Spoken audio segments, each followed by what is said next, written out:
Eticity, cabinet conseil en développement durable du groupe Greenflex, présente sa typologie annuelle sur la consommation durable. Le but est de mieux comprendre les motivations et leviers de changement de comportement des Français, radicalisation et impatience, voici les tendances de cette année. Avant on pensait, aujourd'hui on est beaucoup plus dans agir et agir par sa consommation. Donc on va soutenir les entreprises à vocation sociale et solidaire. On va être sur le soutien d'entreprises qui développent au niveau local, donc des vrais courants, des vraies tendances de fond. Et puis aussi cette prise de conscience du consommer mieux, qui ne veut pas dire consommer plus. Alors qu'en 2011 et 2012, un tiers de la population était totalement imperméable aux enjeux et solutions pour une consommation plus responsable, on observe cette année une augmentation du niveau de conscience dans tous les groupes. En matière d'énergie, en matière de développement durable, cette étude est très intéressante, à la fois positivement, puisque les Français continuent à progresser dans leurs préoccupations environnementales, ils sont de moins en moins nombreux à être imperméables à l'environnement.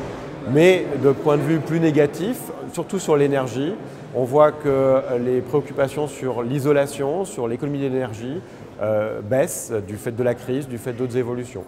Ces phénomènes illustrent l'intégration du développement durable dans les habitudes des Français, car avec la fin du déni vient le début de l'action pour ceux qui étaient moins engagés. La technologie et le web et les applis mobiles sont vraiment au cœur des changements de comportement. Et que cette économie du partage qu'on commence à voir émerger, elle est rendue possible à la fois par l'accès technologique, par des préoccupations environnementales, par des préoccupations économiques, et puis par l'envie que chacun crée du lien avec des personnes qu'il ne connaît pas forcément. J'ai trouvé l'étude Eticity très intéressante parce qu'elle correspond complètement au comportement de nos covoitureurs aujourd'hui. On le voit bien, ce ne sont pas des écolos convaincus, ils ne font pas du covoiturage spécialement pour la planète. Ce sont des décisions économiques, pragmatiques. Pour chaque trajet, un arbitrage est réalisé entre tous les moyens de transport. Et aujourd'hui, on a des conducteurs qui sont prêts à laisser leur voiture de côté pour être passagers en covoiturage. Le groupe des perméables pragmatiques est celui qui progresse le plus. Ces derniers ont été sensibles aux campagnes de sensibilisation et veulent encore plus d'informations. Plutôt dans l'action ciblée et concrète, ils acquièrent les gestes et la motivation pour agir à leur niveau.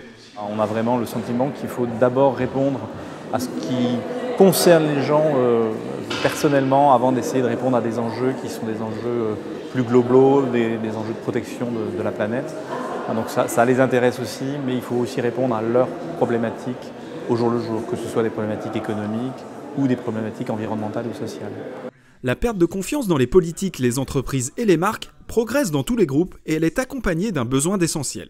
Nous, notre conviction en psychologie, c'est qu'il y a un genre de triangle de l'écologie. On parle beaucoup d'écologie, on parle beaucoup d'économie et on ne parle pas du plan personnel. Nous avons un immense réservoir en nous pour agir différemment ou penser ou voir les choses différemment. Donc oui, on a raison d'être optimiste si on prend conscience de la capacité qu'on a, nous, à changer de regard, plutôt que de toujours attendre que ce soit les entreprises ou les politiques qui changent, puisque ça mène un peu au découragement et à la défiance. À l'heure où le mobile et les réseaux sociaux permettent l'accès à tous à l'information, l'enjeu aujourd'hui est de réussir à répondre aux besoins qu'ont les Français, de retrouver du lien, qu'il soit social, avec la nature ou avec l'origine des produits.